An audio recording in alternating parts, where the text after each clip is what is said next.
Hello guys, അപ്പോൾ ഏകദേശം നമ്മുടെ കൂവ വിളവെടുപ്പ് ആയിട്ടുണ്ട്. പക്ഷേ തലേ ദിവസം ചെറുതായിട്ട് മഴ ചാറിയപ്പോൾ കണ്ടില്ല, പറിക്കാനൊക്കെ നല്ല സുഖം കണ്ടില്ല, പെട്ടെന്ന് കിട്ടുന്നുണ്ട്. അപ്പോൾ നമ്മളിപ്പോൾ ഏകദേശം ഒരു 3 മീറ്ററും ഇല്ല, 3 മീറ്ററിലാണ് നമ്മളിത് കുഴിച്ചിട്ടുള്ളത്. നിങ്ങൾ നല്ല വണ്ണുണ്ട്, നല്ല പിരിവിരുന്നുള്ള മണ്ണായതുകൊണ്ട് നല്ല കൂവ നല്ല തടിപ്പുണ്ട്. ഞാൻ കൈക്കോട്ടൊന്നും യൂസ് ചെയ്തില്ല. കൈക്കോട്ട് യൂസ് ചെയ്യുകയാണെങ്കിൽ കൂവ കംപ്ലീറ്റ് പൊട്ടി വരും. അപ്പോൾ ഈ പിക്കാസാണ് നല്ലത്. ഇതിപ്പോൾ ഏകദേശം ഇപ്പോൾ നമുക്കൊരു 3 മീറ്റർ ഡിസ്റ്റൻസിൽ നിന്നാണ് നമുക്കിപ്പോൾ കൂവ കൃഷിയുള്ളത്. ഇതുണ്ടല്ലേ, വലിച്ചെടുക്കാനൊക്കെ നല്ല സുഖം കണ്ടില്ല നിങ്ങൾ.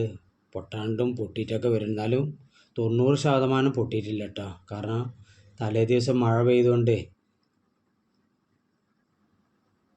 നമുക്ക് അങ്ങനെ പൊട്ടിയില്ല. വലിച്ചാൽ പെട്ടെന്ന് കിട്ടേണ്ട കീസൊക്കെ ഉണ്ട് കണ്ടെങ്കിൽ, കീസ മണ്ണടിയിൽ കിട്ടി. ഇപ്പം എന്തായാലും വേണ്ടില്ല, നമുക്ക് വിളവെടുപ്പ് ആയിട്ടുണ്ട്. ആരെങ്കിലും ആവശ്യക്കാരുണ്ടെങ്കിൽ പറഞ്ഞോളി. കിലോ 70 രൂപയ്ക്ക് ഇപ്പോൾ നമ്മുടെ അടുത്ത് സ്റ്റോക്ക് ഉണ്ട്. അപ്പോൾ ഇന്നത്തെ പണി നമ്മൾ തീർന്നു. മഗ്‌രിബ് വാങ്ങിക്കൊടുക്കാറായി. അപ്പോൾ നമുക്കിപ്പോൾ ഏകദേശം നോക്കി നോക്കട്ടെ ഇത് എത്ര കിലോനുണ്ടോ ഉള്ളത്. ഇതുണ്ടല്ലേ, നല്ല വണ്ണവും നീളമുള്ള ഐറ്റംസാണ് കേട്ടോ.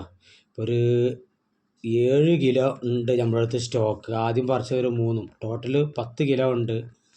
ആർക്കെങ്കിലും ആവശ്യമുണ്ടെങ്കിൽ 2 ദിവസം മുമ്പ് തന്നെ പറയണം, വേഗം പറയണം. ഓക്കെ.